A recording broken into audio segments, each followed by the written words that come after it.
Bonjour à tous, aujourd'hui un entretien avec Romain Bessonnet, qui est un géopolitologue qui ne mâche pas ses mots, spécialiste de la Russie notamment, et de la question géopolitique de l'OTAN, et qui est par ailleurs secrétaire général du Cercle Aristote. Je l'ai interviewé en marge de la manifestation que nous avons organisée ce 7 octobre pour la manifestation nationale, pour le Frexit et la sortie de l'OTAN. Il est d'ailleurs intervenu, je le remercie, c'est une première.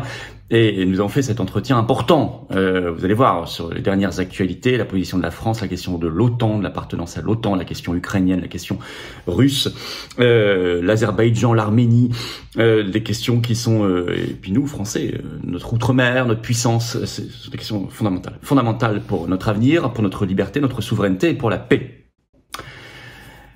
Vous me direz ce que vous en pensez sous la vidéo, dans les commentaires. J'avais reçu déjà sur cette chaîne Pierre-Yves Rougeron et Romain Bessonnet dans un entretien qui vous avait passionné il y a quelques mois. Là, Romain est là et vous allez voir, c'est tout aussi passionnant et stimulant et important pour l'avenir. N'hésitez pas à partager cette vidéo si vous l'avez appréciée. N'hésitez pas à vous abonner pour cela à cette chaîne YouTube. Vous cliquez sur s'abonner en dessous, un petit clic, hop, c'est fait. Je vous le redirai plus, je vous le dis maintenant. Voilà, et c'est gratuit bien sûr et ça aide énormément, hein, vous le savez, au référencement des vidéos. Donc grand merci. Vérifiez que YouTube vous a pas désabonné. Il y en a eu encore beaucoup ces dernières heures. Réabonnez-vous s'il vous plaît, le cas échéant. Grand merci. Rendez-vous jeudi 12 octobre, je commence mon tour de France de la liberté à Fréjus, dans le Var. Grosse réunion publique, on vous offre le verre de l'amitié dans la foulée. 19h, salle Charles-Denis, c'est quartier Saint-Égulphe à Fréjus. Petit formulaire d'inscription, c'est beaucoup mieux de le remplir sous la vidéo en description pour venir à Fréjus. Venez très nombreux, c'est 5 € d'entrée, participation aux frais, c'est tout pour toute la soirée. Ça va être un gros moment, je vous attends. Et par ailleurs, écoutez, je vous attends, patriotes. Voilà, je vous le dis aussi là, maintenant, je vous le redirai plus. Vous pouvez adhérer, réadhérer, vous serez les bienvenus et je vous invite vraiment à le faire.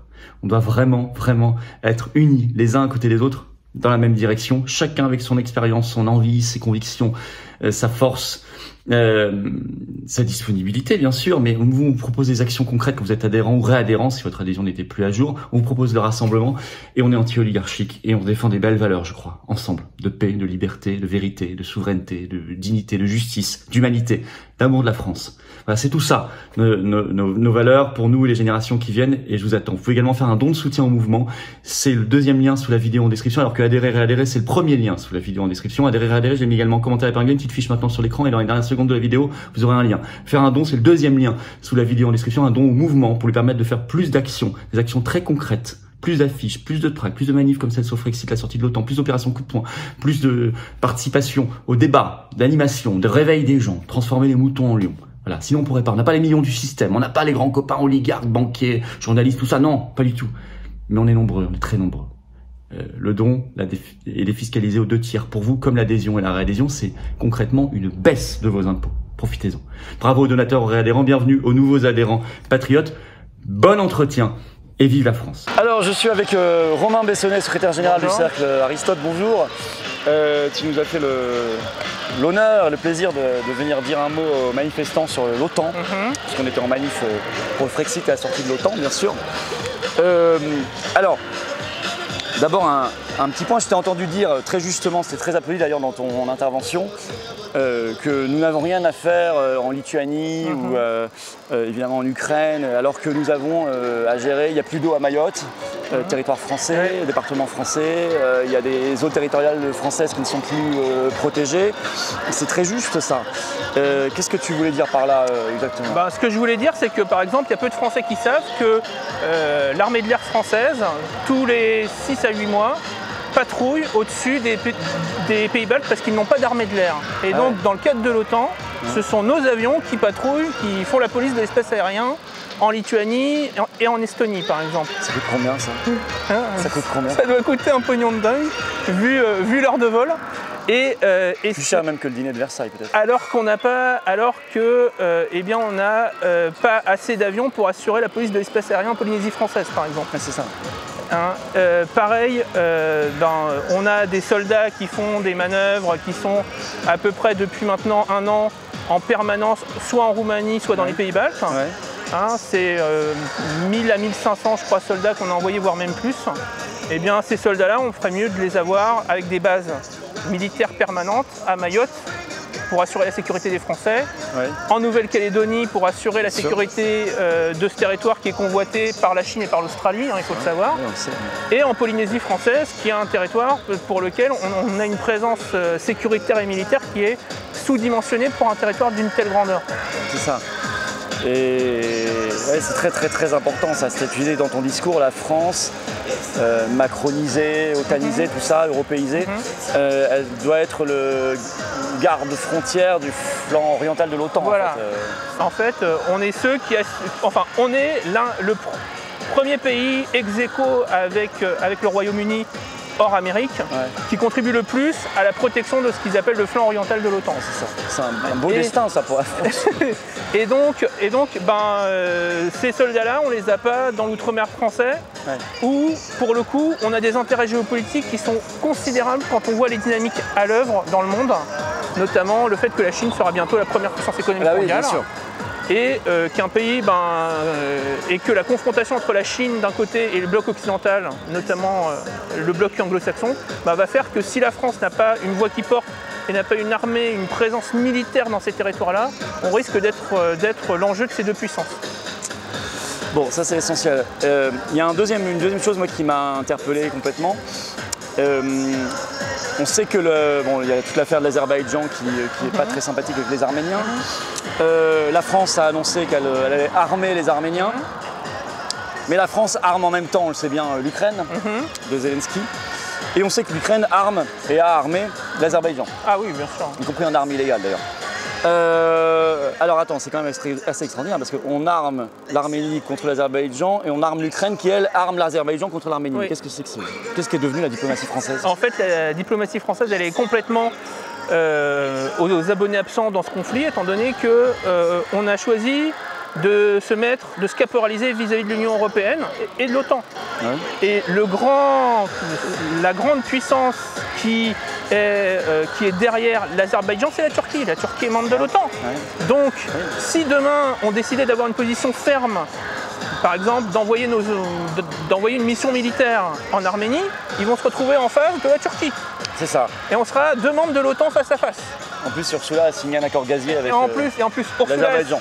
a signé un accord gazier avec l'Azerbaïdjan et beaucoup de pays de l'Union européenne sont très contents que l'Azerbaïdjan monte en puissance dans cette région-là. Ouais. Et ils n'aiment pas l'Arménie parce que l'Arménie, c'est un pays qui est allié à l'Iran, par exemple, depuis très longtemps. Ouais. Et donc la France est seule dans sa position en Europe.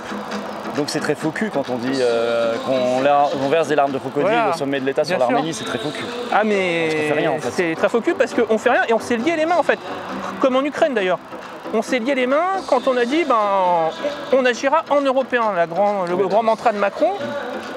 Agir en européen, ça veut dire ne rien faire parce qu'on n'a aucun européen. Ça veut dire en traître, non, j'ai l'impression. Voilà, ça veut dire qu'on dit qu'on aidera l'Arménie quand on est à Paris et quand on est à Bruxelles, on vote toutes les résolutions, soit pro-Azerbaïdjan, soit qui décident de ne rien décider sur ce conflit. C'est passionnant ça. Et c'est vrai qu'une France libérée de l'UE et de l'OTAN pourrait faire bien mieux. Mais on a fait pareil sur le dossier ukrainien, c'est ce que je disais. Quand on voit en fait la position que la France avait eue pendant la guerre du Vietnam, où on avait eu une position justement pacifique, sous le général de Gaulle. Le général de Gaulle avait dit cette guerre n'a aucun sens et elle doit se terminer par une négociation. Et d'ailleurs, c'est en France que la négociation a eu lieu, à Versailles. À Saint-Germain-en-Laye, pardon. Eh bien, actuellement, nous, on s'est lié les mains. On a dit parce que nous agissons en européen, nous soutenons le fait que l'Ukraine deviendra membre de l'Union européenne, ce qui est un chiffon rouge mis devant les Russes. On applique des sanctions, donc on dit que, en fait, on ne peut pas faire partie de la négociation parce qu'on a déjà pris parti. Et fortement. Et en plus, troisièmement, notre président de la République a dit qu'il soutenait le faux plan de paix de M. Zelensky, le plan en 12 points qui est un plan de capitulation de la Russie. Donc on dit aux Russes, on veut bien négocier, on veut bien discuter, mais aux conditions de l'Ukraine. Non, c'est pas ça une puissance médiatrice et pacifique. Et justement, un dernier petit point sur cette affaire. Elle en est où la contre-offensive, la fameuse contre-offensive ukrainienne? Parce que j'ai vu Seymour Hersh qui avait publié un nouveau papier en disant qu'en fait, des hauts responsables du renseignement américain lui ont dit en fait c'est fini, il se passe plus rien, c'est fini, c'est perdu. Et on est en train de sacrifier en fait des Ukrainiens pour rien. En fait, la contre-offensive ukrainienne, là, actuellement, elle est arrêtée, elle fait du surplace depuis maintenant plus d'un mois et demi. Et en fait, comment ça s'appelle, la presse américaine est en train de dire, et la presse britannique aussi d'ailleurs, ce qui là est une nouveauté, dit la contre-offensive ne peut rien donner en fait. Il faudra attendre la fin de l'hiver en fait pour que peut-être voilà. Mais c'était évident. Enfin, on pensait que il suffit de voir la différence démographique entre les deux pays pour voir que voilà, ils avaient pu reprendre du territoire l'an dernier par surprise.